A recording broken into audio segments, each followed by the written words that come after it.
A lavish mansion, a billion-dollar inheritance, and a baby on the way. For 28-year-old Amelia Sterling, it was supposed to be a fairy tale. But behind the gilded gates of the Sterling estate, a dark secret festered. Her dream life became a waking nightmare, forcing her to make a desperate choice. She vanished without a trace, leaving behind only a single cryptic clue, a hidden camera in the one place no one would think to look. Tonight we unravel the story of how a celebration turned into a crime scene when police crashed the party, armed with the shocking footage that would expose everything. The Sterling mansion wasn't a home. It was a statement. Perched atop the sun-drenched hills of Santa Barbara, the sprawling Mediterranean-style estate was a monument to old money and new power. Its white stucco walls gleamed, the terracotta roof tiles baked under the relentless California sun, and the infinity pool seemed to spill directly into the Pacific Ocean. For Lucas Sterling, the sole heir to the Sterling pharmaceutical empire, it was simply the backdrop of his life. For his 7 months pregnant wife Amelia, it was a gilded cage. Amelia traced the rim of her porcelain teacup, the delicate floral pattern, a stark contrast to the knot of anxiety tightening in her stomach. Across the vast marble expanse of the morning room, her mother-in-law, Eleanor Sterling, held court. Eleanor was a woman sculpted from ice and ambition, her silver hair styled in a severe, impeccable chignon that seemed to defy gravity. Her designer pantsuit was the color of money, and her eyes, the same piercing blue as her son's, missed nothing. "The gala for the Children's Hospital is next month," Eleanor announced, her voice crisp and authoritative. "Amelia, darling, I've scheduled a fitting with Vera Wang for you. We can't have you looking maternal. We must maintain an image." Amelia forced a smile. "That's very thoughtful, Eleanor. But I was thinking something a bit more comfortable, perhaps." Eleanor's perfectly arched eyebrow rose a fraction of an inch. It was a subtle yet devastatingly effective expression of disapproval. "Comfort is for the common folk, dear. We are Sterlings. We project success, not sentiment." Lucas, engrossed in his tablet, finally looked up. He was handsome in a way that seemed almost unfair, chiseled jaw, a disarming smile, and the easy confidence of a man who had never known struggle. He reached across the table and squeezed Amelia's hand. "Mom's right, Ames. It's important. For the family. For the business." His touch, once a source of comfort, now felt like a brand. Amelia met his gaze, searching for the man she had fallen in love with, the charming, down-to-earth man who had swept her off her feet in a whirlwind romance. But since their wedding, and especially since the pregnancy, he had become a reflection of his mother, echoing her values, her priorities, her cold, calculating ambition. "Of course," Amelia murmured, withdrawing her hand. "For the family." The rest of the morning passed in a blur of instructions from Eleanor about the upcoming nursery renovations, the choice of a nanny, only the best with a background in early childhood development from a top-tier institution, and the christening, which was already being planned with the precision of a military operation. Amelia nodded and smiled, a perfect porcelain doll on a shelf, while inside she was screaming. Later that afternoon, seeking refuge, Amelia found herself in the West Wing, in the room designated to become the nursery. It was the only space in the mansion that felt truly hers. The walls were still a neutral beige, waiting for the soft yellows and greens she had chosen. Sunlight streamed through the large bay window, illuminating dust motes dancing in the air. This room was a blank canvas, a promise of a new beginning, of a life that would be hers and her baby's, separate from the suffocating influence of the Sterlings. She was running her hand along the window frame when she heard their voices from the hallway. Lucas and his mother. They were speaking in low, urgent tones, and Amelia, her heart suddenly pounding, pressed her ear against the heavy oak door. "Can't risk any complications," Lucas was saying. "The merger with Gen Next is at a critical stage. Any hint of scandal, any instability could jeopardize everything." "I've already spoken to Dr. Evans," Eleanor replied, her voice a venomous whisper. "He understands the situation. He knows what needs to be done to protect our interests." "And Amelia?" Does she suspect anything? There was a pause, and in that silence Amelia's blood ran cold. She's emotional, unpredictable, Eleanor said with disdain. But she's also naive. She believes in love and fairy tales. She won't see it coming. As long as she produces a healthy male heir, her purpose is fulfilled. After that, she becomes a liability we will have to manage. A gasp escaped Amelia's lips before she could stop it. She clapped a hand over her mouth, her eyes wide with terror. They weren't talking about a business merger. They were talking about her baby. What did they mean, protect our interests? What did Dr. Evans, her own OBGYN, understand? She stumbled back from the door, her world tilting on its axis. The beautiful mansion, her handsome husband, the promise of a perfect life. It was all a lie. A carefully constructed facade to hide a monstrous reality. She was not a wife. She was an incubator. Her child was not a blessing. It was a commodity. The knot of anxiety in her stomach had transformed into a shard of ice. She looked around the empty nursery, her sanctuary, and saw it for what it was, another part of the set. A stage for a play in which she was an unwilling actor. But they had made one fatal miscalculation. They thought she was naive. They thought she was weak. They had underestimated the ferocious primal instinct of a mother to protect her child. Her gaze fell upon the high-tech baby monitor system still in its box, a gift from Lucas. It boasted a top-of-the-line camera night vision and a secure encrypted feed accessible only by a specific app. An idea cold and clear as a diamond began to form in her mind. She would play their game. She would be the perfect pliant wife. She would smile at the fittings, approve the nursery colors, and discuss nanny options. But in the shadows she would be watching, and she would be planning. That night, as Lucas slept soundly beside her, Amelia slipped out of bed. With trembling hands, she carefully unpacked the baby monitor. But she didn't place it on the changing table or mount it on the wall. Instead, she found a small, discreet location hidden among the ornate moldings near the ceiling, a spot that offered a panoramic view of the entire room. She installed the camera, her heart hammering against her ribs. She downloaded the app to a secret burner phone she had bought weeks ago, a small act of rebellion she hadn't even understood at the time. Now it was her lifeline.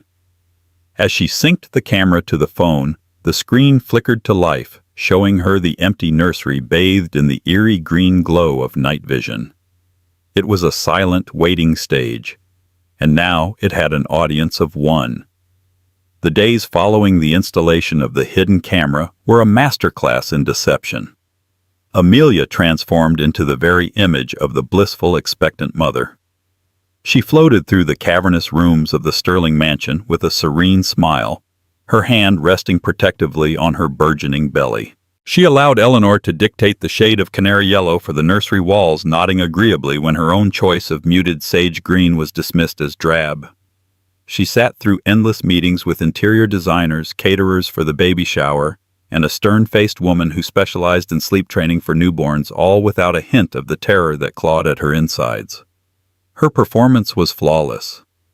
Lucas, relieved by her sudden compliance, became more affectionate, lavishing her with expensive gifts and promises of a perfect future. "See, Ames," he'd murmur, kissing her forehead. "I told you Mom just wants what's best for us, for our family." Amelia would simply smile, the warmth never reaching her eyes. But every spare moment was spent glued to the burner phone, her secret window into the heart of their deception. The nursery, once a symbol of hope, had become her intelligence-gathering headquarters. The hidden camera was her silent, unblinking spy. For the first week, the footage was mundane. Workmen came and went, painting walls, assembling a ridiculously ornate crib that looked more like a royal chariot, and laying down a plush, cream-colored carpet. Eleanor would sweep in periodically, issuing orders with the authority of a five-star general, her voice a sharp counterpoint to the low hum of the workers. Then things began to change. One afternoon, Amelia watched on her phone as Eleanor entered the nursery alone. The room was empty, the workers gone for the day. Eleanor walked to the center of the room, her movements precise and deliberate. She pulled out her phone and made a call. Amelia, her heart pounding, turned up the volume on her burner phone, straining to hear. "It's me," Eleanor said, her voice low and conspiratorial. "The room is almost ready. The arrangements are proceeding as planned. Yes, Dr. Evans has been very cooperative. He's increased the dosage of her prenatal vitamins. She suspects nothing, thinks it's for the baby's health." Amelia felt the air leave her lungs. Prenatal vitamins. She looked at the bottle on her nightstand. The pills she had been taking religiously every morning, prescribed by Dr. Evans at Eleanor's insistence. What was in them? What dosage had been increased? A cold dread washed over her. Was she being poisoned? Medicated against her will? Eleanor continued her back to the camera. "The timing is crucial. Lucas needs to secure the Gen Next deal before the transition. We need everything to appear stable, normal. The birth, the heir, it's all just business. Once the papers are signed and the baby is here, her utility is over. We'll have full custody, of course. She's far too unstable to be a mother." The word unstable echoed in the silent room where Amelia was hiding a small unused study on the third floor. It was the word they would use. It was how they would discredit her, how they would take her child. They weren't just going to manage her. They were going to erase her. The next piece of the puzzle fell into place 2 days later. Lucas entered the nursery with a man Amelia had never seen before. He was tall and broad-shouldered with a stony expression and the discreet bulge of a weapon under his tailored suit jacket. "This is the room," Lucas said, his voice stripped of its usual charm. It was the voice of a businessman closing a deal. "I want round-the-clock surveillance. Not on the house, but on her. I want to know where she is, who she talks to. No mistakes. My mother is handling the medical side of things. Your job is security." The man, clearly a private security specialist, nodded. "And after the birth?" Lucas's face hardened. "After the birth, you'll be on standby. If she becomes difficult, you will escort her to the facility we discussed. It's a private long-term care institution. Very discreet. The best money can buy." Amelia stifled a sob, her hand flying to her mouth. A facility. They were going to have her committed. They were going to lock her away and steal her baby. The fairy tale had become a gothic horror story, and she was the damsel trapped in the tower. But this damsel was fighting back. Her fear, sharp and cold, began to crystallize into a plan. A desperate, high-stakes plan. She couldn't go to the police yet. What was her proof? The disjointed, paranoid-sounding testimony of a hysterical pregnant woman against the word of the powerful, respected Sterling family. They would have her declared mentally incompetent before she could even file a report. The footage on her burner phone was damning, but it was recorded illegally. It might not even be admissible. She needed more. She needed to expose them in a way they couldn't deny, in a forum they couldn't control. She had to escape. But she couldn't just leave. A simple departure would be too clean. They could spin it, claim she had a breakdown, that she'd abandoned her husband and unborn child. No, her disappearance had to be dramatic. It had to be public. It had to look like a tragedy. She began to sow the seeds of her own instability. During a lavish dinner party, she accidentally knocked over a glass of red wine onto a priceless Persian rug, bursting into tears and creating a scene. She started leaving cryptic, half-finished notes around the mansion filled with rambling, anxious thoughts. She would talk to herself, knowing the staff, who were all on Eleanor's payroll, would report her erratic behavior. To Lucas, she became clingy and paranoid, accusing him of things she knew he hadn't done, then apologizing profusely. "I don't know what's wrong with me," she'd weep into his chest. "I'm so scared all the time. I feel like I'm losing my mind." It was a dangerous game. Every feigned tear, every staged outburst chipped away at her own sense of self. But the image of her baby and the cold, hard words from the nursery footage fueled her resolve. The final piece of her plan came from Eleanor herself. We've decided to host the annual Sterling Foundation Gala here at the mansion this year," Eleanor announced one morning, her eyes gleaming with excitement. "It will be the event of the season, a celebration of our family, our success, and our new arrival."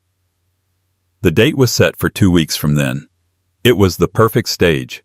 A house full of the city's elite, the media, the powerful and influential. It was her deadline. And her opportunity. Amelia went to her secret study, her mind racing. She had the means of escape, a small bag packed with cash, the burner phone, and a change of clothes hidden in the back of her closet. She had the motive. And now she had the stage for the final act. She looked at the live feed from the nursery. The room was perfect, pristine, a picture book setting for a happy family. But the walls had eyes, and they had shown her the truth. The canary yellow walls were the color of deceit. The ornate crib was a cage in waiting. She would flee the mansion, but she would leave her ghost behind. A digital ghost hidden in the moldings, waiting to tell its story. The celebration would go on, a testament to the Sterling family's perfect image. But Amelia knew a secret. The main event wouldn't be the champagne or the string quartet. It would be the uninvited guests, and the home movie they were bringing with them. The night Amelia chose for her disappearance descended upon Santa Barbara like a shroud. A dense, suffocating marine layer rolled in from the Pacific, erasing the horizon and muffling the world in a damp gray silence. It was 2 days before the gala, a perfectly calculated interval. It was enough time for panic to set in, for a narrative to be constructed, and for the story of the unstable runaway wife to cement itself in the minds of everyone in their orbit. Every detail of her exodus had been meticulously planned and rehearsed in the frantic, silent theater of her mind, a desperate ballet of survival. Her performance as a woman teetering on the brink of madness had reached its harrowing crescendo. The past week had been a masterclass in psychological warfare. She had become a ghost in her own home, her movements erratic, her moods swinging wildly from clinging affection to baseless, venomous accusations. She knew the staff, all loyal to Eleanor, were reporting every detail, their whispers building the case against her sanity.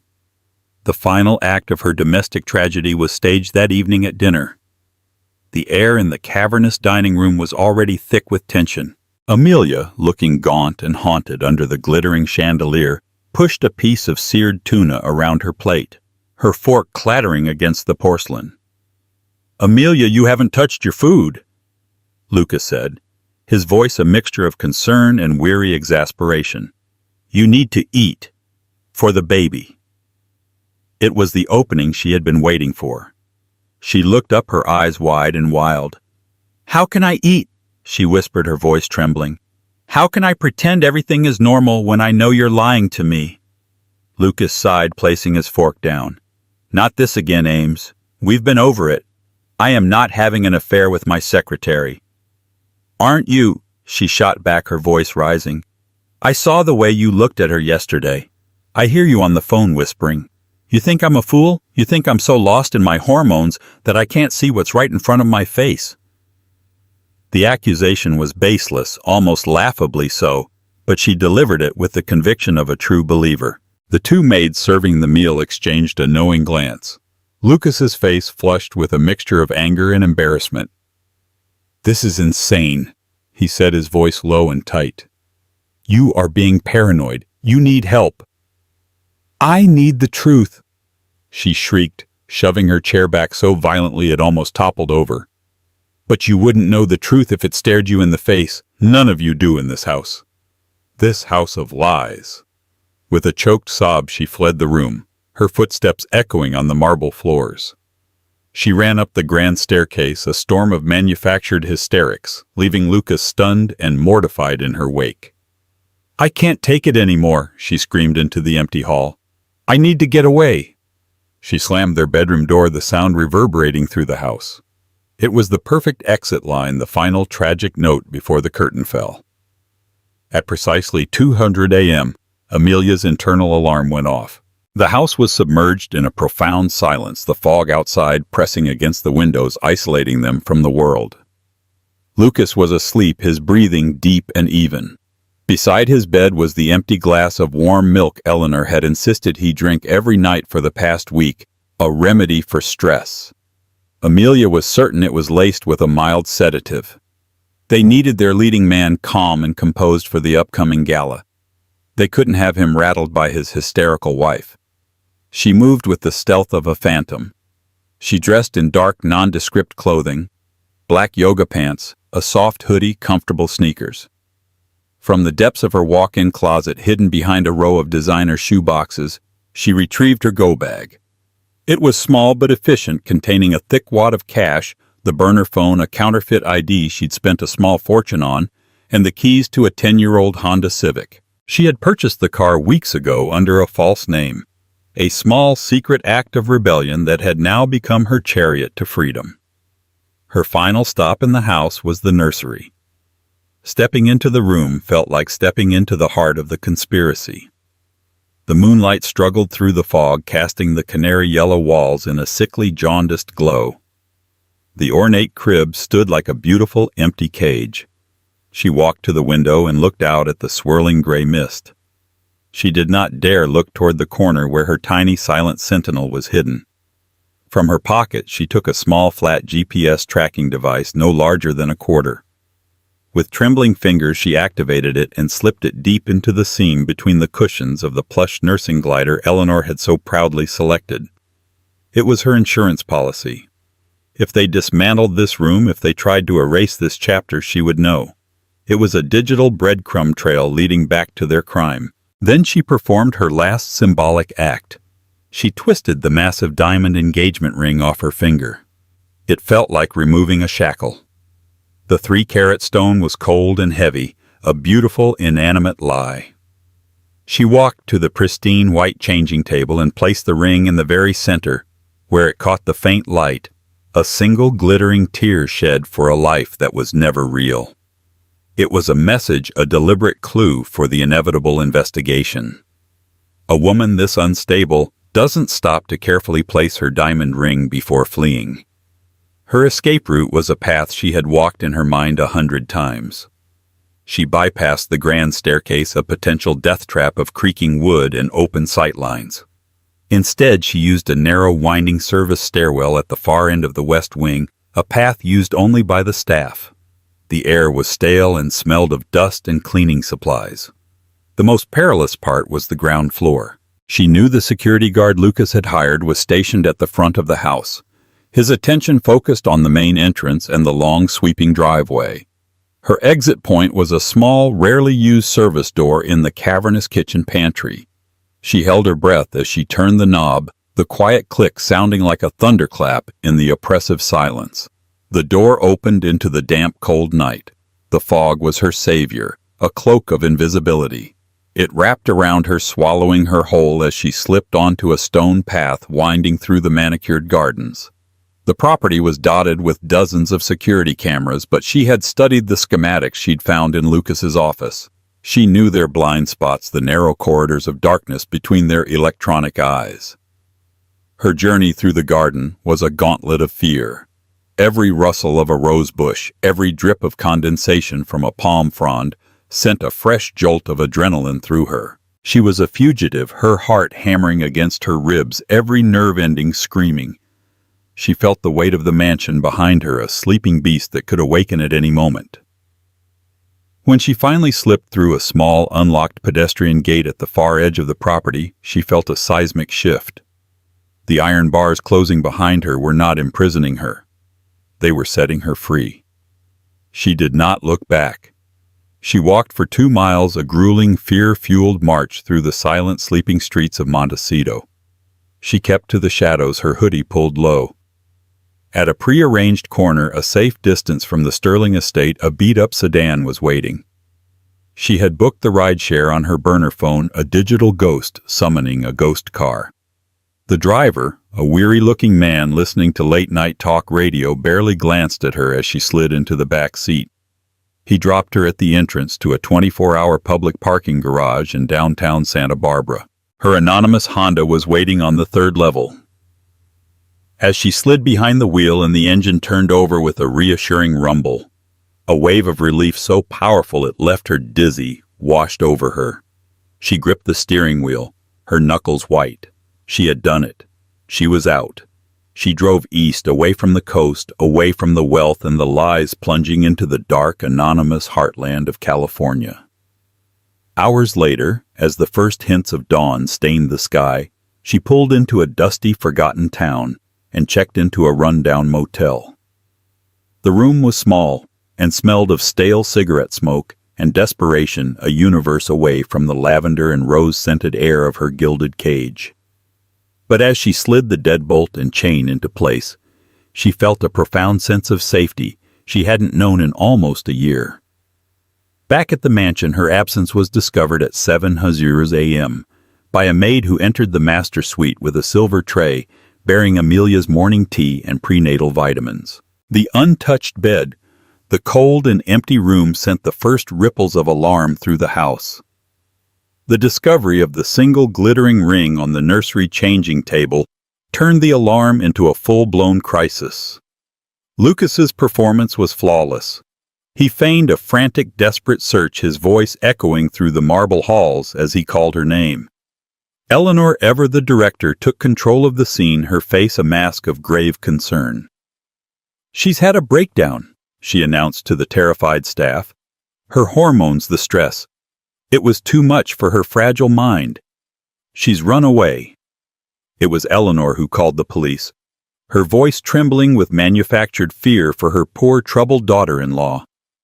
She expertly painted a picture for the responding officers, a beautiful, wealthy, but mentally unstable young woman, prone to paranoid fantasies, who had tragically fled in the middle of the night after a fight with her devoted husband, Lucas, his eyes red-rimmed from lack of sleep. Not tears played the part of the heartbroken husband to perfection. "I blame myself," he lamented to the officers, his voice thick with guilt. "I should have seen how bad it was getting. I should have forced her to get help.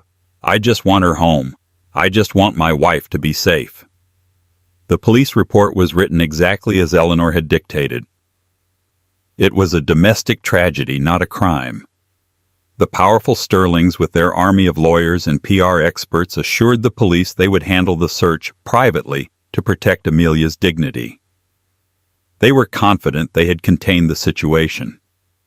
They controlled the narrative. They had no idea that hundreds of miles away, in a dingy motel room, their problem was watching her own disappearance being reported on the local news. The news anchor used words like distraught and history of emotional instability. A photo of her and Lucas on their wedding day flashed on the screen, a picture of a lie. Amelia watched it all, her face illuminated by the flickering glow of the television. She wasn't lost.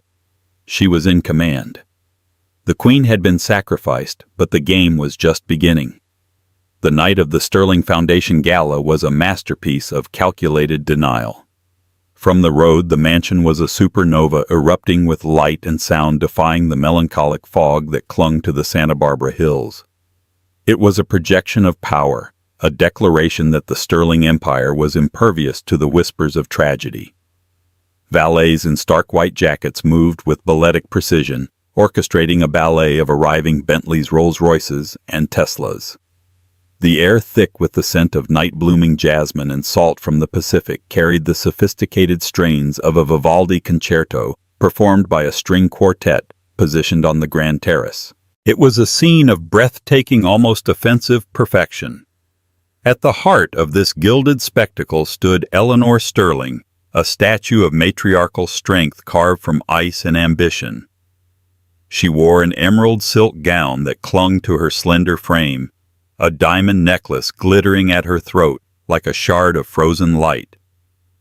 Her smile, practiced and precise, never faltered as she greeted the stream of guests. Beside her, Lucas played the part of the tragic heir with devastating skill.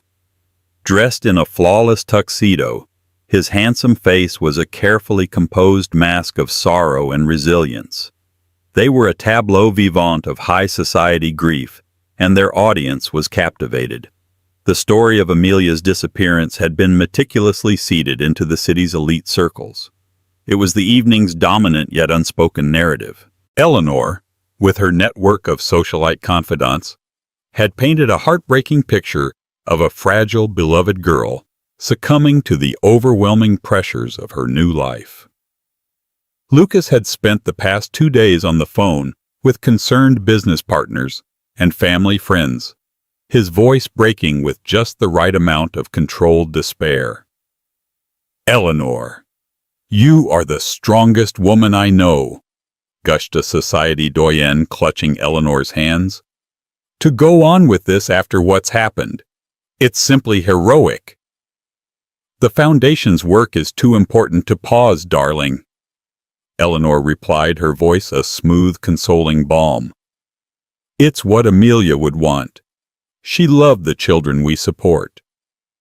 It was a lie so seamless, so perfectly delivered, it settled into the air as truth. Lucas, meanwhile, was carefully navigating a conversation with Robert Vance, the portly, silver-haired CEO of Gen Next Pharmaceuticals. The merger worth billions was the silent, voracious engine driving this entire charade. "My boy, I was gutted to hear the news," Vance said, placing a heavy hand on Lucas's shoulder.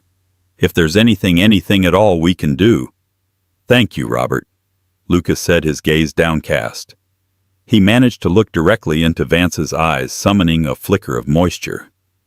"It's been a nightmare. I keep expecting to see her walk through the door. But my mother is right. We have to show strength. For the company. For our legacy." Vance nodded, his expression shifting from sympathy to admiration. "That's the sterling grit I know. Your father would be proud. We'll finalize the preliminary paperwork on Monday. No need to delay on our account." "Thank you, Robert," Lucas repeated, a wave of cold relief washing over him. It was working. The performance was securing his future. Inside the mansion was a symphony of excess. Waiters in black tie offered glasses of cristal from silver trays, and a central ice sculpture of the sterling crest slowly wept onto a bed of orchids. The hum of conversation was a delicate dance of feigned sympathy, business propositions, and malicious gossip. Every corner held a knot of guests, dissecting the tragedy in hushed, excited tones. "I heard she was deeply unstable," a woman whispered from behind her fan. "Prone to wild accusations. Lucas is a saint for putting up with it for so long." "My housekeeper is friends with one of their maids," another added, leaning in conspiratorially. "She said Amelia was having full-blown paranoid delusions, talking to herself, crying for hours. It's a blessing, really. That child is better off being raised by the Sterlings." Later, as dessert was being served on the terrace, Lucas stepped onto the temporary stage. The string quartet fell silent. A hush descended, broken only by the distant crash of waves. The entire party, hundreds of the most powerful people in California, held its collective breath. "Friends, colleagues, thank you all for being here," Lucas began, his voice amplified by the microphone carrying a carefully engineered tremor. "Tonight is about celebrating the incredible work of the Sterling Foundation, work that touches the lives of thousands of sick children every year." He paused, letting the virtuousness of their gathering sink in. "As you all know," he continued, his voice dropping, "my family is navigating a profound darkness. My wife Amelia, my brilliant, beautiful, beloved Amelia, is not well. 2 nights ago, in a state of deep distress, she left us. We don't know where she is." He stopped, pressing the back of his hand to his mouth, a gesture of a man overwhelmed. The performance was exquisite. He could feel the wave of sympathy from the crowd, a warm, validating blanket. "Our hearts are broken," he said, his voice cracking. "But we are not without hope. We are praying for her safe return. And we know, I know, that Amelia would not want our grief to overshadow the needs of others. She would want this night to go on. She would want us to toast to the future." He raised his glass, his eyes sweeping the crowd. "So I ask you to join me, in her honor, for her safe return, to life, to hope, and to the indomitable spirit of the Sterling family." As the toast was echoed and glasses clinked, a new sound pierced the night. It was faint at first, a high, mournful cry that didn't belong to the orchestrated elegance of the evening. It grew louder, more insistent, resolving itself into the unmistakable gut-wrenching wail of a police siren. Then it was joined by a second, their overlapping rhythms creating a frantic, terrifying harmony.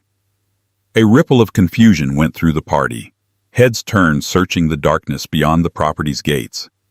The valets at the end of the long palm-lined driveway froze. Lucas's hand, still holding his champagne flute, began to tremble. Eleanor's face hardened, her smile vanishing, replaced by a mask of cold fury. This was not part of her script.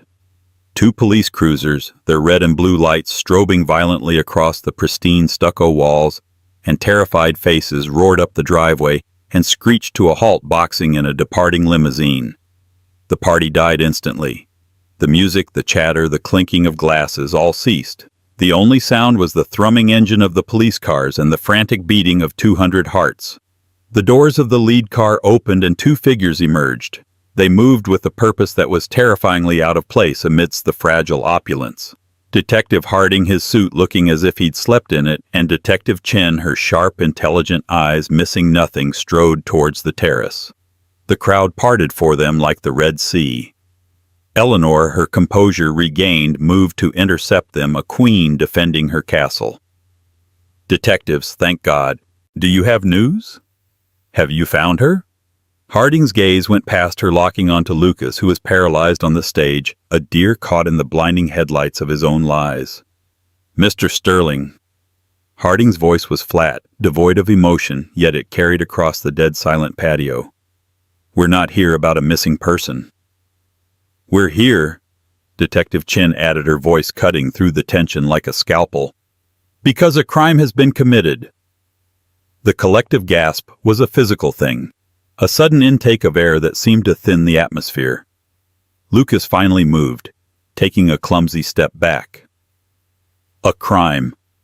What are you talking about? Has Amelia been hurt?" "We believe she has been grievously harmed, yes," Harding said grimly. "But we no longer believe she left this house willingly." Eleanor let out a short, sharp laugh of pure derision. "That is the most ludicrous thing I have ever heard. She was mentally ill. We have an army of people who will attest to her erratic, paranoid behavior." "We're not interested in hearsay, Mrs. Sterling." Chen countered, her gaze unwavering. She held up a clear plastic evidence bag. Inside was a cheap disposable burner phone. "We have a different kind of witness. An anonymous source contacted our office this afternoon. They told us to check a locker at the bus terminal, and they told us we'd find this. More importantly, they told us what was on it." She took a step closer, her eyes boring into Eleanor's. The hunter had become the hunted. "It seems your brand new top-of-the-line nursery," Chen said, letting each word land like a hammer blow, "came with a feature you weren't aware of. A very small, very well-hidden camera." The world stopped. For Lucas, the floor fell away, plunging him into a silent, screaming void. For Eleanor, the carefully constructed universe of which she was the absolute ruler simply ceased to exist. The script was on fire. The stage was collapsing, and the audience was about to witness the bloody, unscripted truth. The grand ballroom, a space designed for celebration and choreographed social maneuvering, had transformed into a theater of judgment. The air, once effervescent with champagne and Vivaldi, was now thick with the stench of fear and betrayal. The remaining guests, a curated audience of essential witnesses, were corralled by uniformed officers into anxious clusters, their couture gowns and bespoke suits looking absurdly out of place in the stark, unfolding drama. The only sounds were the crackle of police radios and the frantic internal monologue of every person in the room. In the center of this tableau, seated on delicate Louis XVI chairs that now resembled electric chairs, were the key players Eleanor, Lucas, and the ashen-faced head of his new security detail. Dr. Evans, who had been cornered by the catering staff, was escorted to join them, his face slick with a sheen of cold sweat. A large television screen, which had been displaying a serene loop of the Sterling Foundation's triumphs, now showed only a menacing blue screen. A police technician knelt beside it, connecting cables to a laptop with grim efficiency. A new figure arrived, a man in an impeccably tailored suit, his face a mask of controlled fury. It was Marcus Thorne, Eleanor's lawyer. a man famous for making inconvenient problems disappear. Detective Harding! Thorne snapped his voice a low growl. On what grounds are you detaining my clients and subjecting them to this public spectacle? Your clients are not detained, Marcus.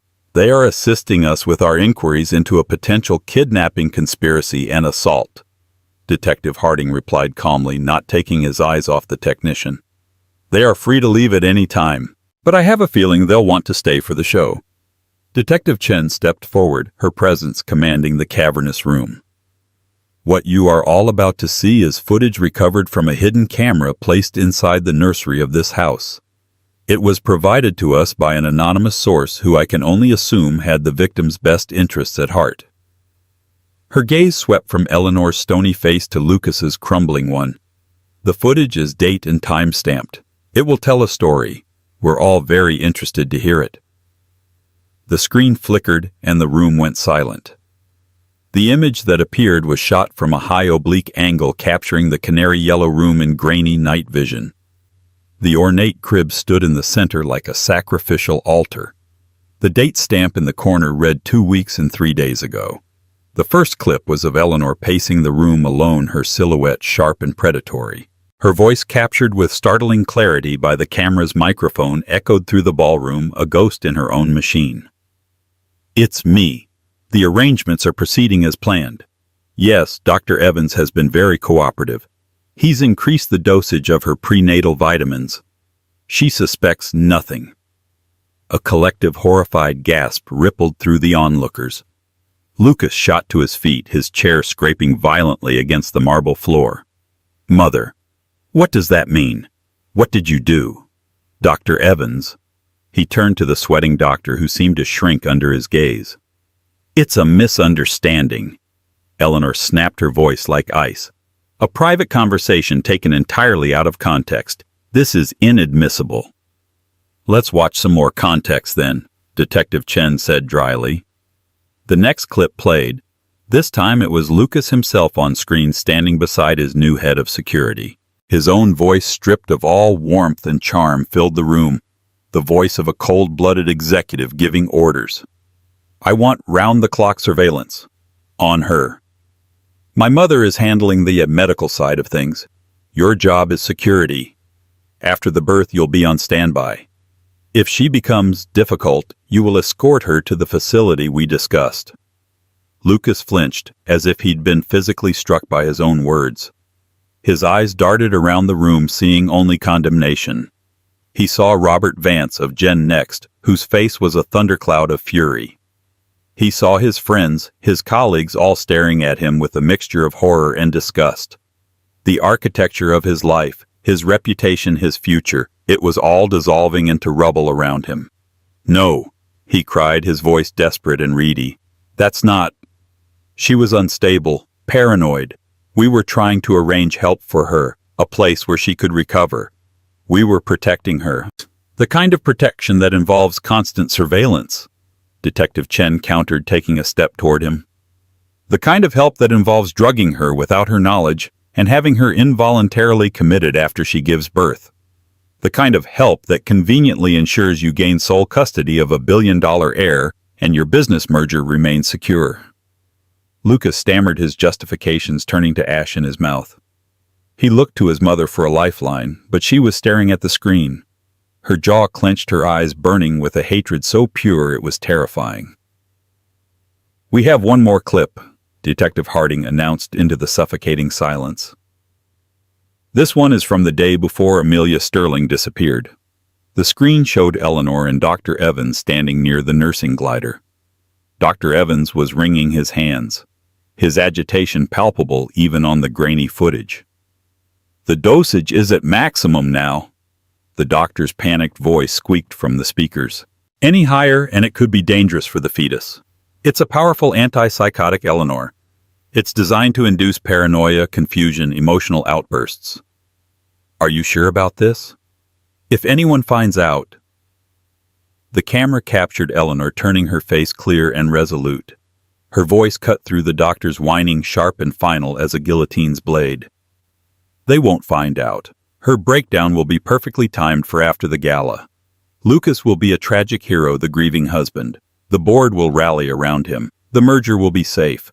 And I will raise my grandson without her messy influence. Just make sure the paperwork is ready. We'll have her declared incompetent the moment she's admitted." The silence that followed was a physical presence, a crushing weight that suffocated every person in the room. The plot was no longer an accusation. It was a confession laid bare in all its monstrous, calculated cruelty. They hadn't been managing a breakdown. They had been meticulously engineering one. Lucas stared at his mother, the final veil of denial ripped from his eyes. He saw her not as his protector, but as his puppeteer, the architect of his ruin. The woman who had given him life had systematically destroyed his wife's. "You did this?" He whispered the words, barely audible, cracking with the weight of his shattered world. "You drugged her. You made her sick. All of it. All her pain. It was you." That was when Eleanor Sterling finally broke. The decades of icy control, of ruthless ambition, of iron-fisted matriarchy shattered into a million pieces. She lunged to her feet, her face a grotesque mask of fury, her perfectly manicured hands curled into claws. "I did it for you!"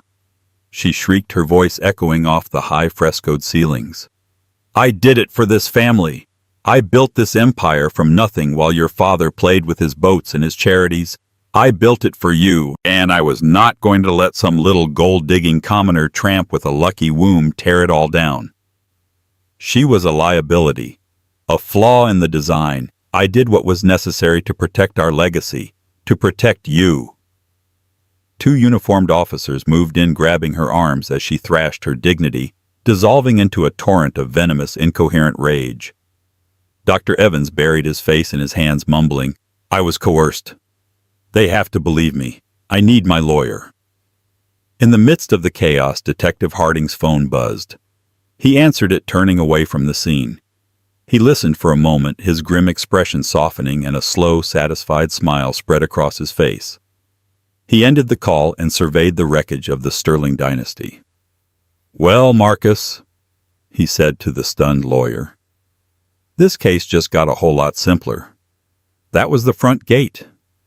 It seems our victim isn't missing after all. She's just arrived, and she's here to pick up her ring." Every head in the room swiveled in unison toward the grand entrance. The great oak doors stood open to the night, framing a silhouette against the flashing strobes of the police lights. It was Amelia.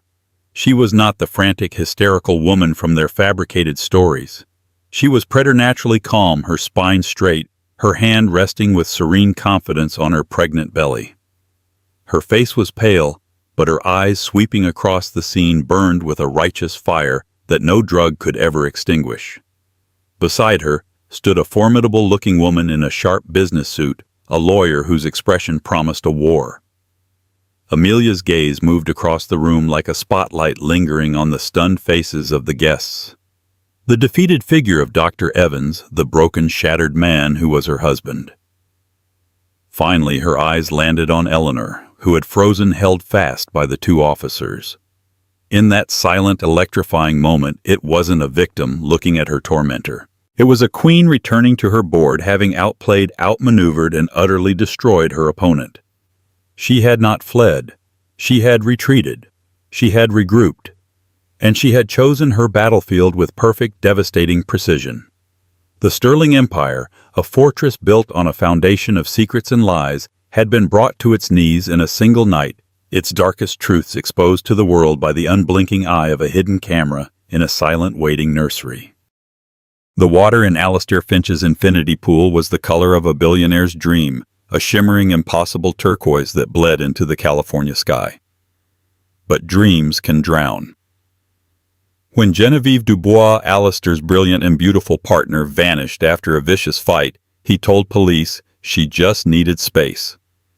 Days later, while the search was still on, the music at his estate was blasting. Champagne flowed as his new lover, Portia Montgomery, played hostess to a lavish pool party.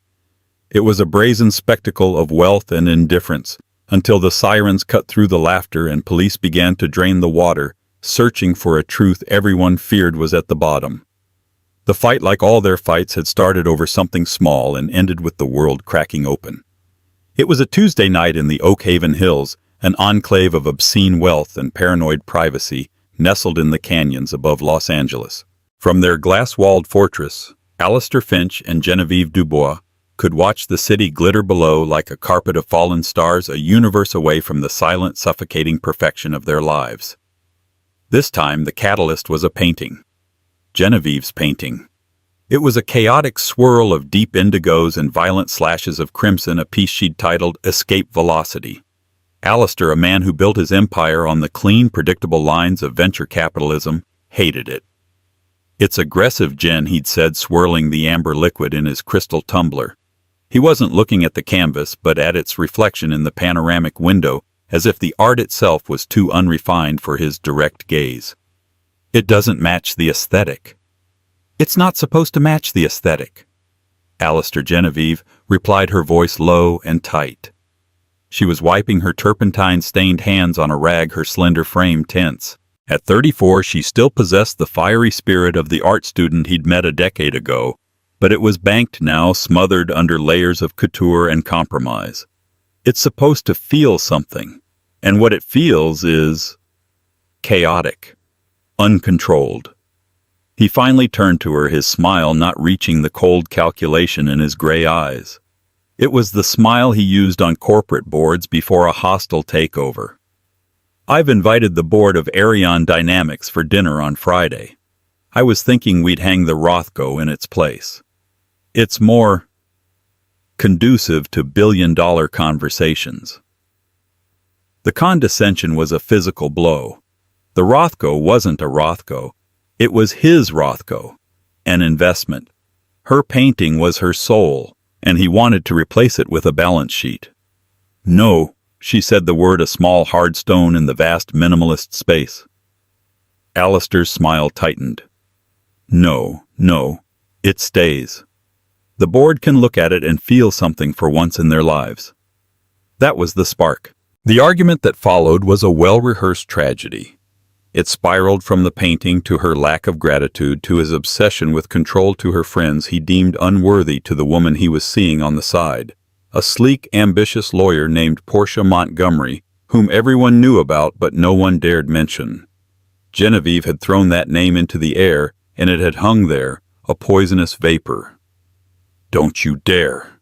Alistair had warned, his voice dropping to a dangerous whisper. He took a step closer, his 6'3" frame eclipsing her. "Don't you dare bring her into this house." "She's already in this house," Genevieve had screamed, her voice finally breaking. "She's in our bed. She's in your head. She's in every single lie you tell me when you come home smelling of a perfume that isn't mine." The final ugly words were swallowed by the slamming of the solid oak studio door. Genevieve had stormed out, grabbing only her car keys and her worn leather handbag. Alistair, left alone in the cavernous living room, had watched the taillights of her vintage convertible snake down their private mile-long driveway until they were just another pair of red dots swallowed by the city's glow. He took a sip of his scotch, straightened his tie, and went to bed. He called the police 48 hours later. Detective Marcus Thorne felt a prickle of disdain the moment he stepped into the Finch estate. It wasn't just the opulence, the soaring ceilings, the museum-quality furniture, the sheer audacious scale of it all. It was the sterility. The house felt less like a home and more like a high-end showroom where no one was allowed to touch anything. Alistair Finch was the picture of concerned distress. He was dressed in a cashmere sweater and tailored slacks, his salt and pepper hair perfectly coiffed. He wrung his hands at the appropriate moments, and his voice was thick with what sounded to the untrained ear like fear. "We had a quarrel," Alistair explained, seated on a white sofa that probably cost more than Thorne's car. "A stupid argument. She's passionate, you see. An artist. She gets overwhelmed. She's done this before. Takes off for a day or two to clear her head. Stays with a friend in Topanga, maybe gets a hotel by the beach." "And you have the names of these friends?" Thorne asked, his pen poised over his notepad. His partner, Detective Kim Holloway, a sharp woman half his age, was already scanning the room, her eyes missing nothing. Alistair waved a dismissive hand. A few. I can have my assistant compile a list. But honestly, Detective, she values her privacy, her independence. If she knew I'd called you, she'd be furious. He was trying to frame it as an overreaction, an invasion of her space, not a dereliction of his duty. She left her phone, Holloway noted from across the room. She was standing by a marble countertop where a single iPhone sat stark and silent. Her wallet, too. Credit card's ID. The only thing missing is her handbag and the car keys. Thorne looked at Alistair. Is that normal, Mr. Finch? For her to leave with no phone, no money? Alistair's jaw tightened for a fraction of a second, the only crack in his polished veneer. She can be impulsive. She likely has cash in her bag. She's an old soul like that. Thorne made a note. Impulsive. He looked around the vast silent house. You said she drove off. We've put an APB out on her vehicle, a 1968 Mercedes 280 SL convertible silver blue. Correct. Yes, that's her baby, Alistair said with a sad, fond smile that felt utterly rehearsed. And you haven't heard from her at all. No texts, no calls, no cryptic emails. Nothing. The silence is deafening. Thorne stood up, his gaze drifting past Alistair through the floor-to-ceiling windows to the backyard. It was a masterpiece of landscape architecture, manicured lawns, and outdoor kitchen that rivaled most professional restaurants in the pool. The infinity pool was the centerpiece, a sheet of turquoise silk that seemed to pour directly into the canyon below. It was serene. Perfect. We'll do everything we can. Mr. Finch, Thorne said, his tone professional, betraying none of his internal suspicions. We'll check with the friends, monitor her bank accounts for any activity. Oh, wait. You said her wallet is here. We'll keep an eye out for the car. In the meantime, if she contacts you, you call us immediately. Of course, Detective.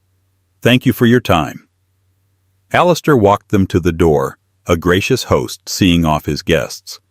As they walked back to their unmarked sedan, Holloway broke the silence. He's lying. I know, Thorne said, starting the engine. The question isn't whether he's lying.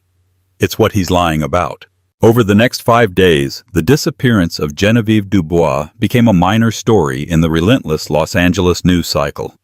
Artist partner of venture capitalist Alistair Finch missing. Her photo was everywhere, a candid shot from a gallery opening, her smile wide and genuine, her eyes sparkling with a light that seemed absent from the cold, sterile house she shared with him. Friends were interviewed. They all said the same thing: Jen was unhappy. Jen felt trapped. Jen was terrified of Alistair's temper. One friend, a sculptor named Maya, told Thorne that Genevieve had a secret bank account, a runaway fund, but a check of her financials showed it hadn't been touched in months. The car was found on day 4. It was parked legally on a quiet residential street in Venice Beach, miles from her usual haunts. It was clean.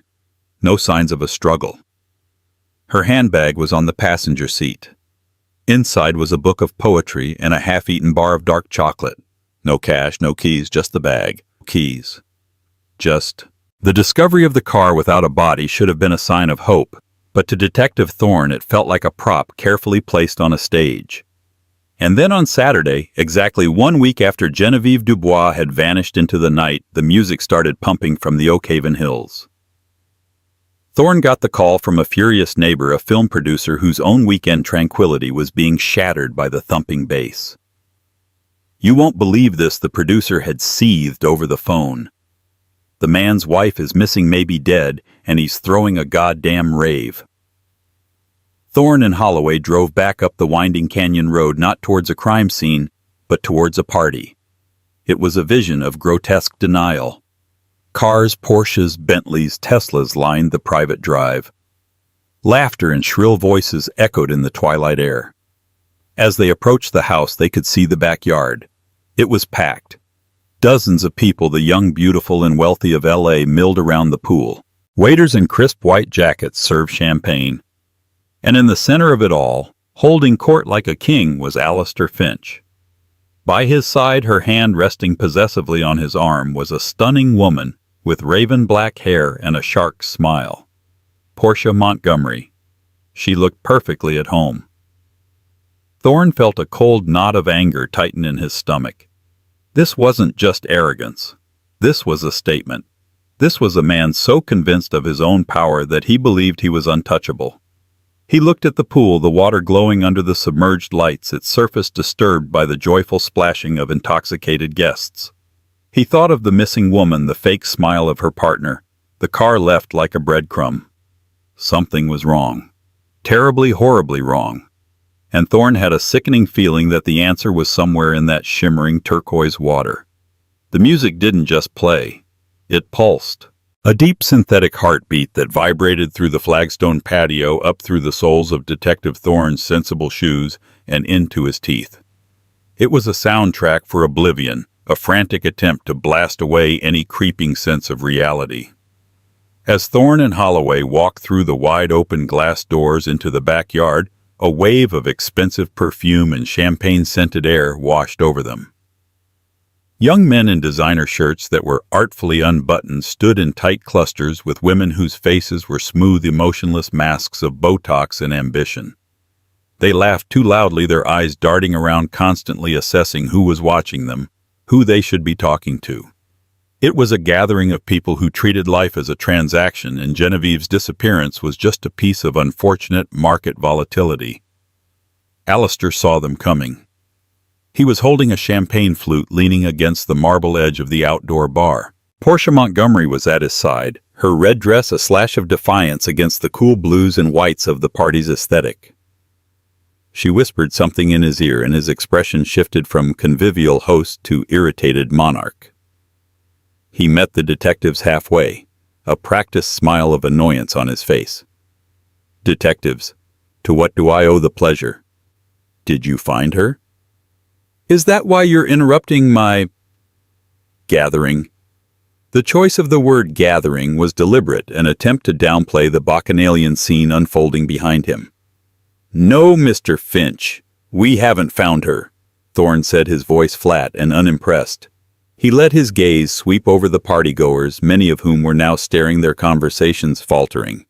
"We're here because we received a complaint. And frankly, we're surprised. A man whose partner is the subject of a major missing persons investigation doesn't usually throw a party a week later." Alistair let out a short, humorless laugh. "This isn't a party, detective. It's a remembrance. A celebration of Genevieve's vibrant spirit. She wouldn't want us to sit around moping. She loved life. She loved people." It was the most audacious, self-serving lie Thorne had ever heard. He glanced at Portia, who stepped forward, her smile as sharp as broken glass. "Alistair was devastated, detective," she said, her voice a low, purring contralto. "I simply couldn't let him wallow in grief. We all process loss in our own way. Alistair is a man of action, of forward momentum. Staying positive, staying surrounded by life, it's how he copes." She placed her hand on Alistair's chest, a gesture of both support and ownership. "I see," Holloway said, her tone dripping with skepticism. "And you are Portia Montgomery?" "A friend of the family," she answered smoothly. The friend of the family, currently wearing a diamond necklace that belonged to the missing woman, Thorne thought. He'd seen the necklace in photos of Genevieve from a charity gala months earlier. It was a distinctive piece, a cascade of white gold and diamonds that he was sure hadn't been a gift to Ms. Montgomery. The brazenness was breathtaking. "Mr. Finch, we need to ask you and Ms. Montgomery to come down to the station to answer some more questions," Thorne stated, changing tactics. "There are inconsistencies in your timeline that need clarification." Alistair's face darkened. The mask of the gracious host slipped, revealing the tyrant beneath. "That's not going to happen. Not tonight. My lawyer has advised me not to speak further without him present. I've told you everything I know. This is harassment." "Is it?" Thorne challenged, taking a step closer, lowering his voice so only the three of them could hear. "Because from where I'm standing, it looks like a man who couldn't wait to replace his missing partner. It looks like a man celebrating his newfound freedom." Alistair's eyes blazed with fury. "You are on my private property. I'm asking you to leave. Now." "We'll leave," Thorne said calmly. But we'll be back. He looked past Alistair, his eyes settling on the pool. The setting sun cast long shadows across the water. The turquoise surface, once so inviting, now looked dark and secretive. We just need to make a stop at a judge's house first. Portia's perfectly sculpted composure flickered. A knot of anxiety tightened in her expression. A judge. For what? A warrant. Holloway supplied her gaze, locking onto Portia. A warrant to search this entire property. Every room, every closet, every inch of the grounds. She paused, letting the weight of her next words land. And to drain the pool. The silence that fell between them was more profound than the thumping music. Alistair's face went rigid. It wasn't the explosive anger Thorne had expected, but something colder, more terrifying. It was the look of a man whose meticulous calculations had just been thrown into chaos by an unpredictable variable. "You have no grounds," Alistair hissed. "I have a missing woman who left behind her phone and wallet," Thorne countered, ticking the points off on his fingers. "A car abandoned miles from her home. A partner with a history of a volatile temper, according to friends. A brand-new girlfriend wearing what appears to be the missing woman's jewelry. And a party that looks a hell of a lot like a victory celebration. I think a judge will find that more than sufficient grounds for probable cause." Portia's hand, still on Alistair's chest, was trembling slightly. Her eyes were wide with a fear she could no longer conceal. She looked from Alistair to Thorne, then at the enormous, glittering pool behind them. The laughter of the guests suddenly sounded shrill and distant, like ghosts at a feast. Alistair Finch, the man who controlled boardrooms and markets and people, was no longer in control of his own home. He stared at Thorne, his mind clearly racing, cycling through threats, bribes, and legal maneuvers. But he could see the implacable resolve in the detective's eyes. This wasn't a negotiation. "Get out," Alistair said again, but this time the words lacked their earlier force. They were brittle, desperate. "We're going," Thorne confirmed. He turned his back on them, a deliberate act of dismissal. "But we'll see you again in a few hours, Mr. Finch. Don't go anywhere." As he and Holloway walked away, the music seemed to falter. A DJ, sensing the shift in mood, faded the track. The vibrant, pulsating heart of the party was slowing, dying. The chatter of the crowd devolved into nervous whispers. All eyes were on Alistair and Portia, who stood frozen by the bar, illuminated in the cold, unforgiving light of the approaching dusk. The party was over. Driving back down the canyon, Holloway broke the silence. "The necklace. You really think it was hers? I'd bet my pension on it." Thorne set his knuckles white on the steering wheel. He didn't just replace her. He's re-gifting her life. He felt a surge of grim satisfaction. Alistair's arrogance was going to be his downfall. He had handed them the justification they needed on a silver platter served with champagne and contempt. He knew with a certainty that chilled him to the bone that they weren't just searching for a missing person anymore. When they returned and when the water level in that perfect turquoise pool began to drop, they were going to find a body. He was sure of it. The only question left was whose. Night had fully descended by the time the caravan of official vehicles returned to the Finch estate. The transition was jarring. The last of the party guests, a confused and disgruntled herd of socialites, were still filing out their expensive cars, forming a reluctant exodus down the long driveway. They were replaced by the stark, impersonal presence of the LAPD 2 marked patrol cars, the detective's sedan, and a large, unmarked van from the Forensic Services Unit. The house, moments before a stage for defiant celebration, was now a crime scene. Yellow tape, stark and clinical, was being unspooled, cordoning off the entire backyard. The festive string lights that hung over the patio now cast a sickly, interrogative glow on the uniforms and serious faces of the officers. Alistair Finch and Portia Montgomery stood in the cavernous living room framed by the floor-to-ceiling windows, watching the methodical invasion. Alistair was on the phone, his voice a low, furious growl.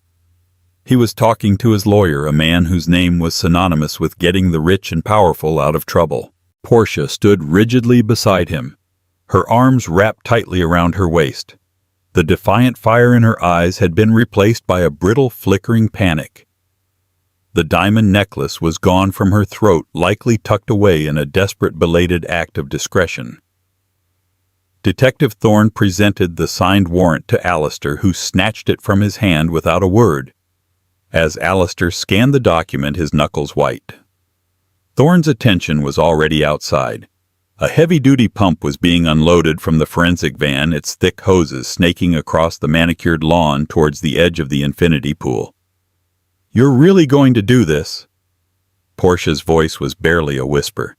"You're going to tear this place apart based on a feeling we're going to follow the evidence," Ms. Montgomery Holloway corrected her coolly, "or the lack thereof. A missing woman of her means doesn't just fall off the face of the earth without leaving a digital or financial footprint. Her entire life just stopped. Right here." Holloway's gaze drifted toward the dark water. The pump coughed to life with a loud industrial roar, shattering the canyon's silence. It was a sound of finality. A large hose submerged with a splash and water began to churn near the surface, before being sucked away, carried by another hose to a drain-off point down the hillside. The draining of the Finch pool had begun. The process was agonizingly slow. The pool was immense, holding tens of thousands of gallons of water. For the first hour, the change was almost imperceptible. The water level dropped by mere inches, the turquoise surface still placid and undisturbed under the glare of portable floodlights that the forensic team had set up. Thorne used the time to direct a preliminary search of the house. Officers, gloved and methodical, began in Genevieve's art studio. It was a space that felt distinctly different from the rest of the house. It was messy, vibrant, and alive. Canvases in various states of completion were stacked against the walls. Jars bristling with brushes stood on paint-spattered tables. And there, on the central easel, was Escape Velocity, the painting that had started the final fight. In the harsh light of the police flashlights, the slashes of crimson looked like fresh wounds.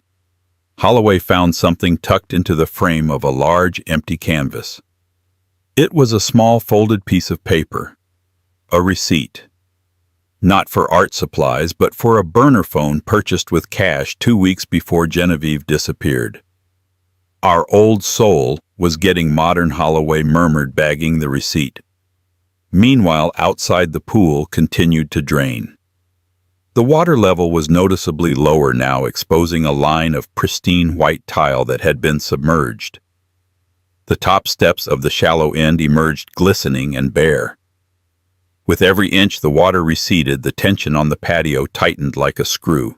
Alistair had ended his phone call and now stood with Portia and a newly arrived grim-faced lawyer in a tailored suit.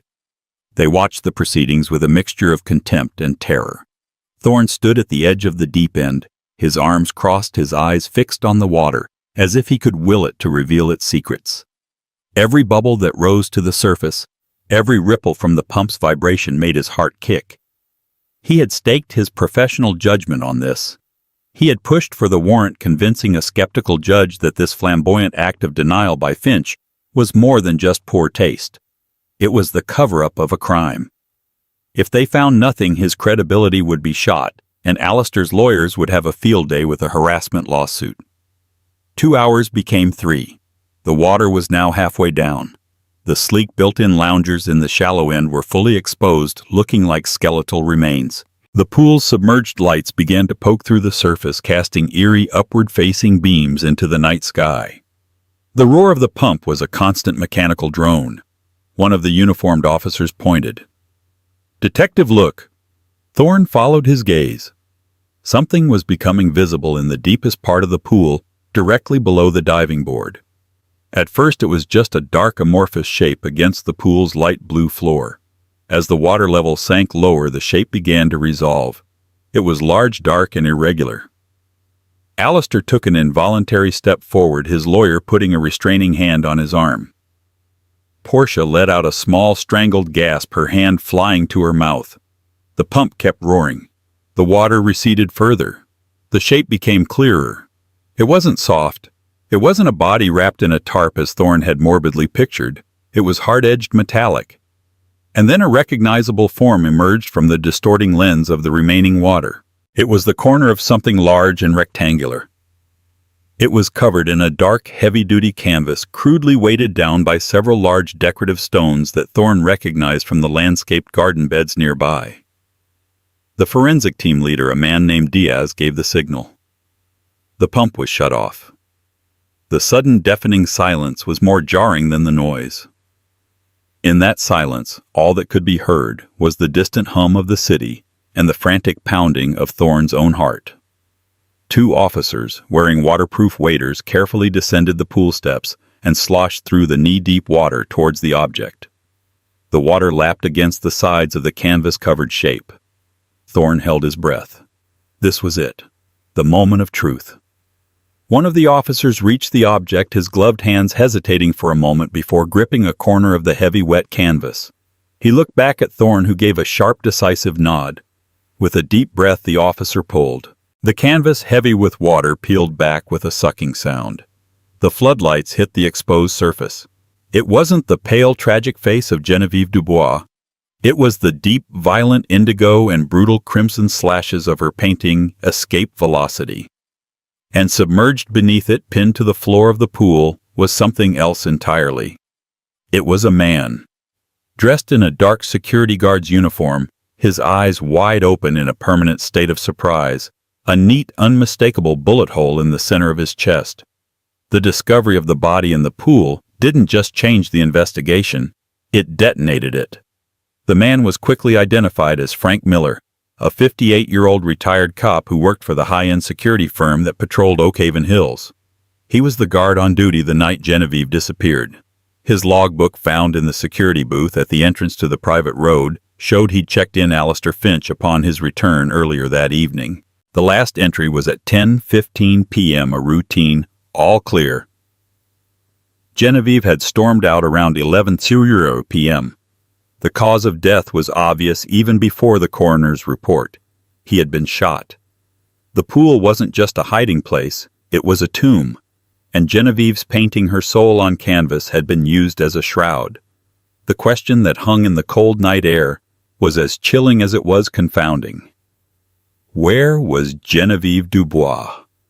And how did a security guard end up shot dead at the bottom of her swimming pool?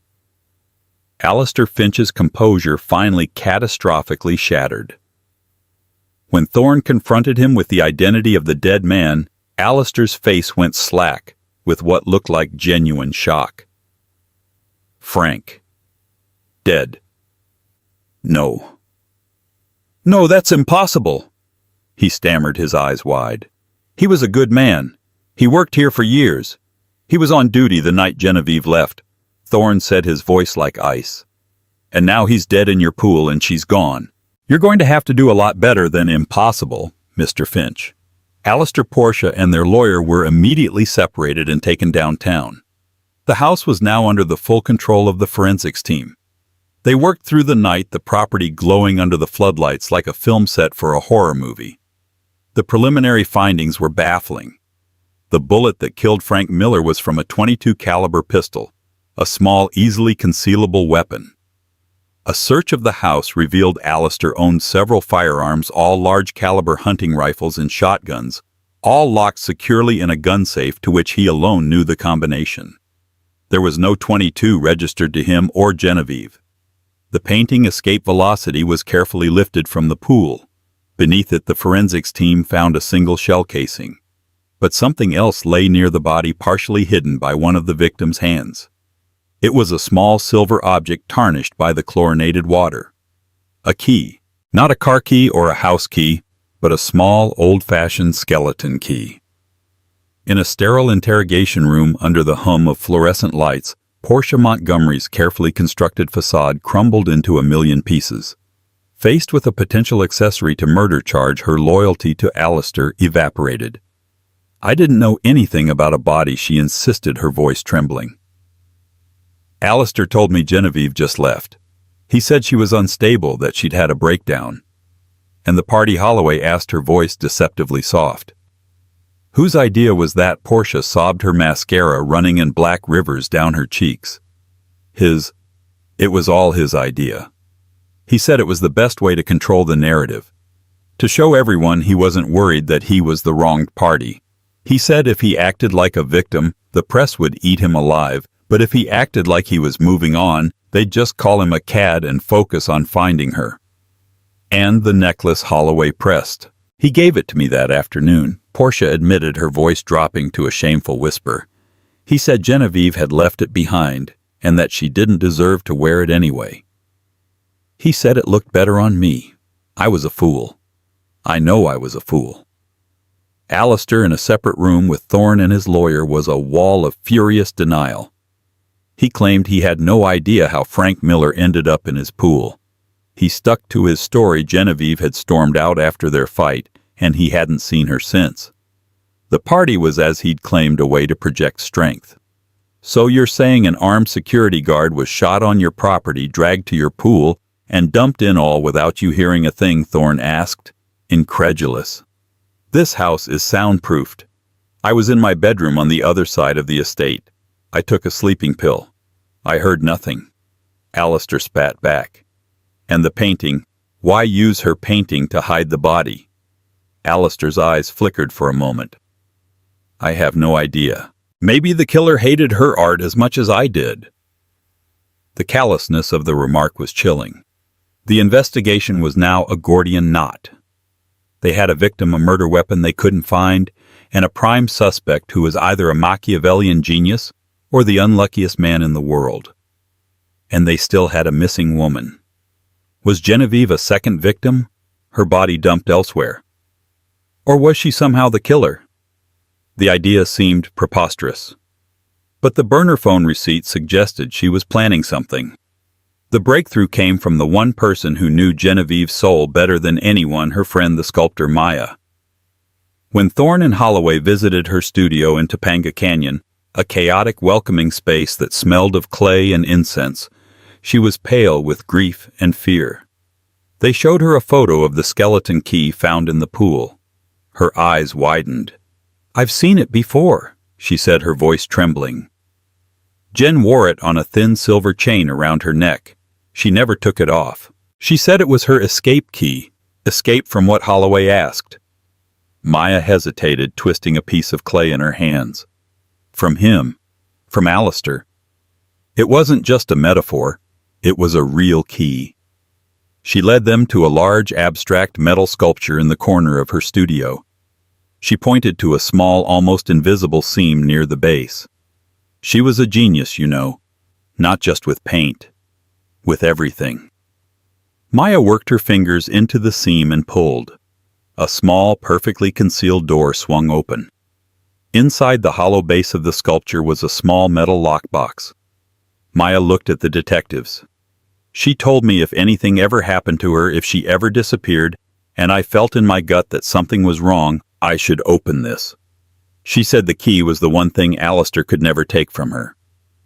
Holloway took the skeleton key, which had been carefully cleaned and bagged, and inserted it into the lock. It turned with a soft metallic click. She lifted the lid. Inside there was no confession, no diary, no smoking gun in the traditional sense. Instead, there was a stack of professionally printed credit cards and a pristine California driver's license. The photo was of Genevieve, but her hair was cut short and dyed a mousy brown. The name on the documents was not Genevieve Dubois. It was Amelia Shaw. Beneath the documents was a burner phone, the one from the receipt, and a thick file folder. Holloway opened it. It was filled with what looked like financial statements, offshore bank records, and encrypted transaction logs. They were all under Alistair's name, but they were for accounts his lawyers would swear didn't exist. It was a meticulously documented portfolio of fraud, embezzlement, and money laundering, detailing how Alistair Finch had built a significant portion of his legitimate empire on a foundation of pure crime. And tucked into the back of the folder was a single sheet of paper. On it, in Genevieve's elegant handwriting, was a list of names. The first name on the list was Frank Miller. Beside his name was a note. He knows. He helped him. He's the first one I need to talk to. Genevieve Dubois hadn't had a breakdown. She hadn't been kidnapped or killed. She had been building a case. She had been planning to burn Alistair's entire world to the ground. And on the night she vanished, she had gone to confront the first domino she intended to knock over. The only question was, what happened when she did? The contents of the lockbox turned the case on its head. Genevieve Dubois wasn't a victim in the way they had imagined. She was a meticulous patient hunter who had been stalking her prey for months, perhaps years. The file on Alistair was a work of art in its own right, a masterpiece of corporate espionage conducted from inside the gilded cage he had built for her. Detective Thorne spread the documents across the large table in the precinct's main briefing room. "She wasn't running away," he said to his team, a new respect for the missing woman in his voice. "She was preparing for war."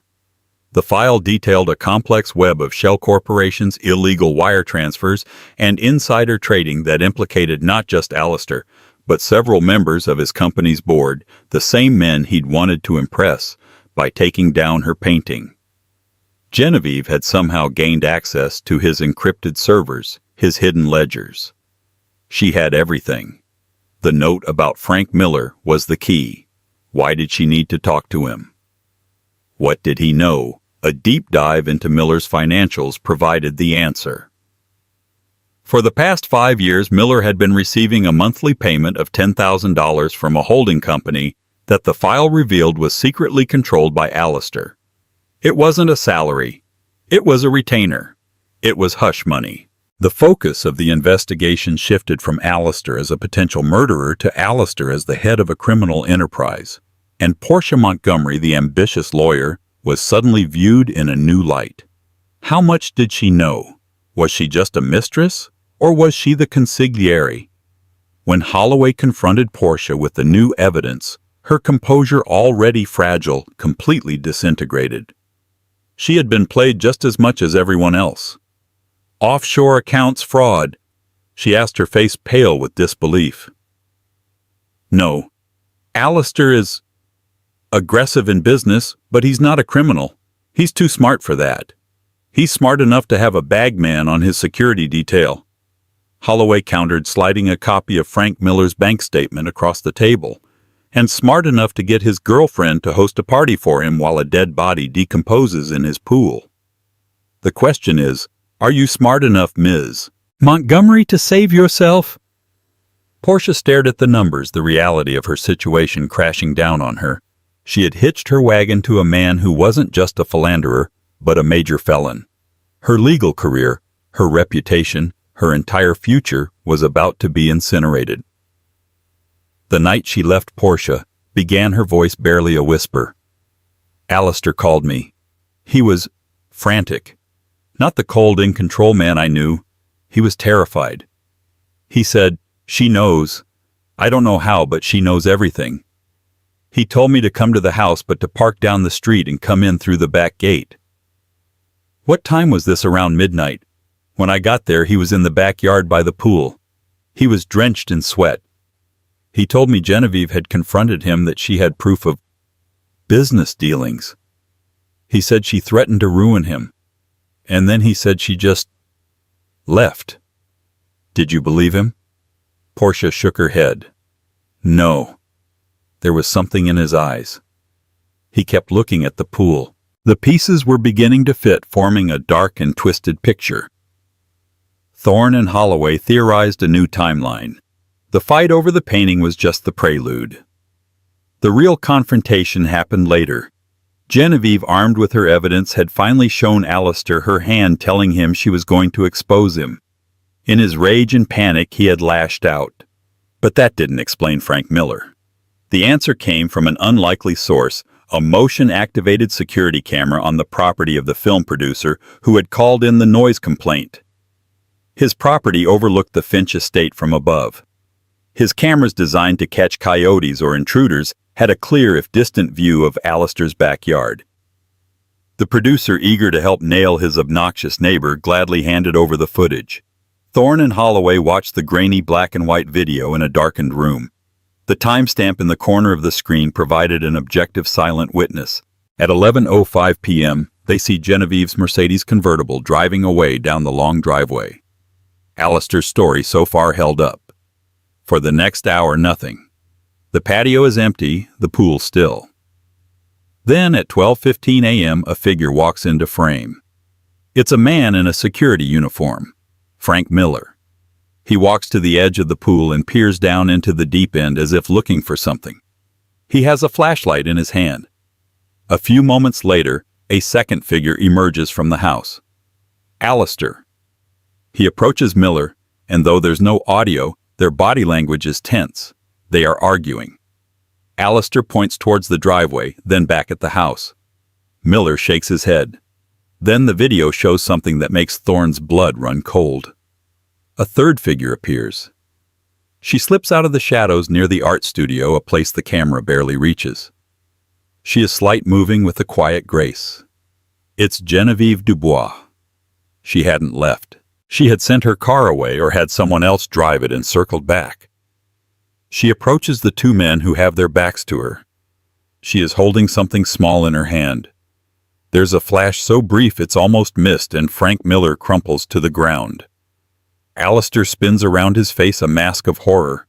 He sees Genevieve holding a small pistol. She says something to him, her expression cold and resolute. He backs away, his hands raised in a gesture of surrender.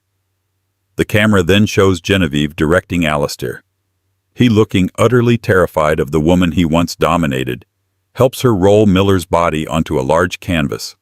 The painting, and together under her armed supervision, they struggle to push the heavy shrouded corpse into the pool. It sinks slowly, grotesquely into the deep end.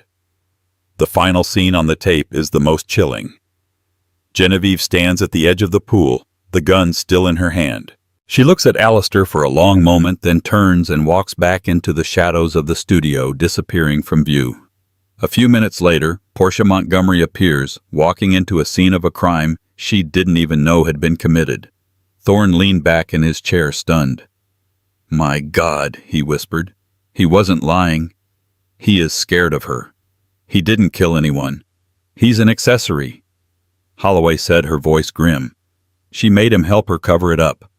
Genevieve Dubois wasn't a victim or a warrior for justice. She was a killer. She had gone there to confront Miller, her first domino, but the confrontation had turned deadly. She had executed him, and then she had implicated her husband in the crime, binding him to her not with love or law, but with a shared terrible secret. The party wasn't Alistair's idea of a celebration.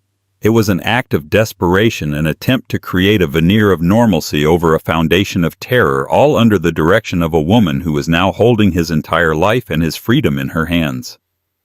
She hadn't vanished. She was hiding in plain sight, pulling the strings. And the police had no idea where she was. The video footage transformed Alistair Finch from a prime suspect into a hostage. When Thorne and Holloway confronted him with the tape, the relief that washed over his face was so profound it was almost pathetic.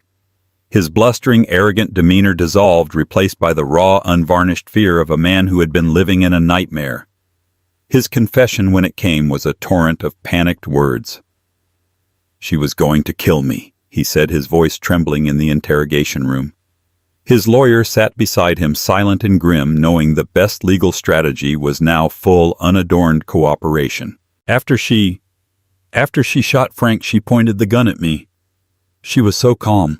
It was the most terrifying thing I've ever seen.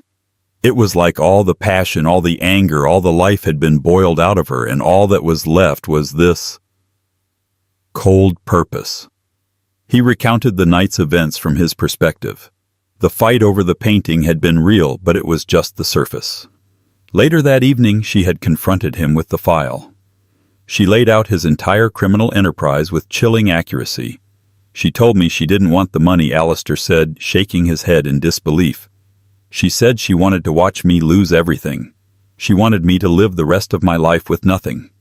She said she was going to start with my accomplices, that she was going to dismantle my empire one person at a time, and she was going to make me watch." He confirmed she had arranged for a friend to drive her car to Venice to create a false trail while she hid in the studio waiting. Her target was Frank Miller. Why him? "What did he do?" Thorne asked. Alistair looked down at his hands. "Years ago there was an incident. A business deal that went bad. Someone got hurt. A rival. Frank was on duty. He saw what happened.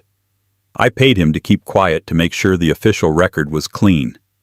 Genevieve must have found the payment records. She knew Frank was my first sin. She said if she could make him talk, the rest would unravel. But Miller refused to talk.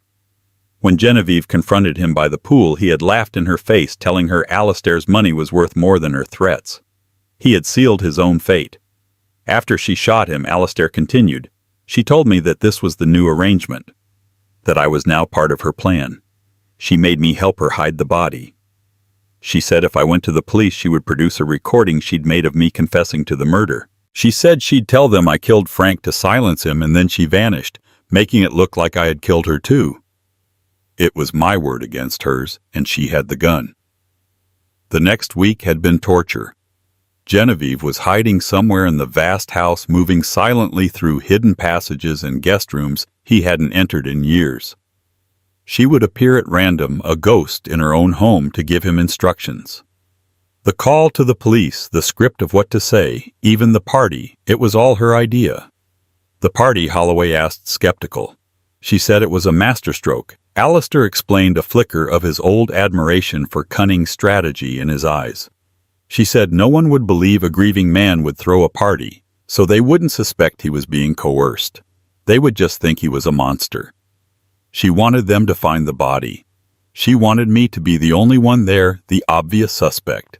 It was all designed to corner me, to make me so desperate I would have no choice but to do exactly what she said. Her plan was to use him, her puppet, to liquidate his illegal assets, transfer the clean money to an account of her choosing, and then she would disappear forever, leaving him to face the fallout from a murder he didn't commit, and a financial empire that was now a house of cards. The confession gave the police a clear picture of the killer, but they still didn't have her. The house was searched again, this time by a SWAT team from the wine cellar to the attic. They found a small makeshift living space in a forgotten staff suite in the basement, complete with blankets, bottled water, and energy bars. They also found a laptop wiped clean. But Genevieve was gone. She had slipped away while the house was being swarmed. They had Alistair's testimony, but it was the word of a compromised, terrified man. They needed Genevieve. They needed the murder weapon. The final piece of the puzzle came from Maya the sculptor. Racked with guilt, she called Thorne, her voice choked with tears. She called me, Maya cried. Jen called me from her burner phone. She's at the studio. My studio. She needs me to drive her to the airport. Stall her, Thorne commanded. Tell her you're on your way. Do not let her know you've talked to us. The raid on Maya's Topanga Canyon studio was silent and swift. Plainclothes officers surrounded the property, hidden amongst the eucalyptus trees and dense chaparral. Thorne and Holloway, wearing tactical vests, took the lead. They found her in the main workspace, standing next to the metal sculpture that had held her secrets.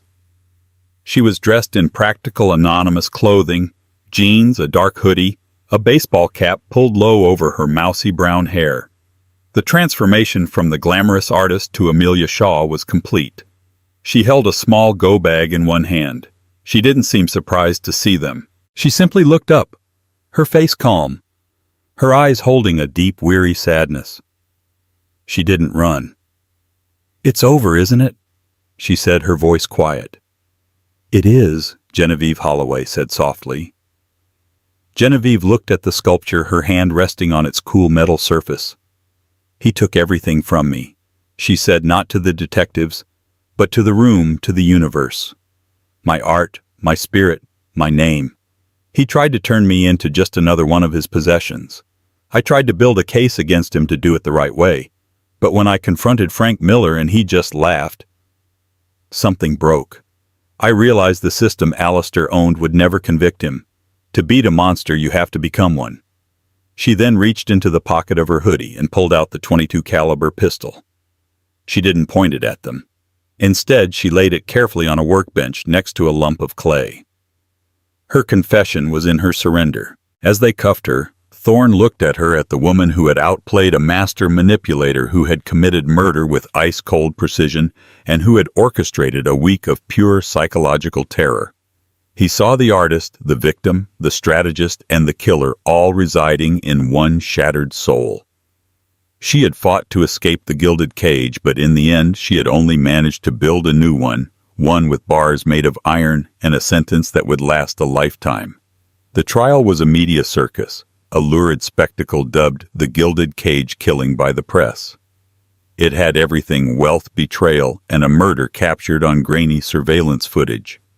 In exchange for his full testimony, Alistair Finch received a reduced sentence of 12 years for being an accessory to murder and for a litany of federal financial crimes. The man who once ruled a corporate empire from a glass fortress now spent his days in a concrete box. His company collapsed and his name a permanent synonym for ruin. Portia Montgomery, granted full immunity for her testimony, vanished from the public eye, her career derailed. Maya the sculptor was never charged and later created a powerful series of sculptures inspired by the events titled The Key and the Cage. Genevieve Dubois's defense tried to paint her as a victim of coercive control who finally snapped. But the jury saw the video, the cold calculation, the woman who had not just lost control, but taken it in the most final way possible. They found her guilty of first-degree murder. The judge, calling her actions a chilling perversion of justice, sentenced her to life in prison without parole. In the end, everyone lost. An innocent man was dead. Alistair lost his freedom, and Genevieve lost her soul. The house in Oakhaven Hills was sold, its infamous pool immediately filled in by the new owners. Sometimes Detective Thorne would drive through the canyons and think of Genevieve's words.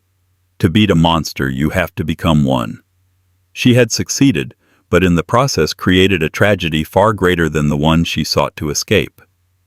The story of Alistair Finch and Genevieve Dubois is a dark reminder that behind the shimmering facades of wealth and power, the human heart can be a very dark place. It's a story of how control can become abuse, how a cry for justice can become a quest for vengeance, and how the fight to escape one prison can lead you directly into another. They were both monsters locked in a dance of destruction, and their story ended the only way it could, in ruin. What did you think of this tragic story? Who do you think was the greater villain? Let me know your thoughts in the comments below.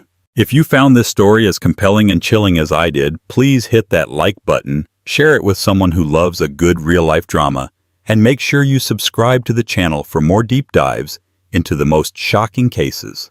Thank you for listening.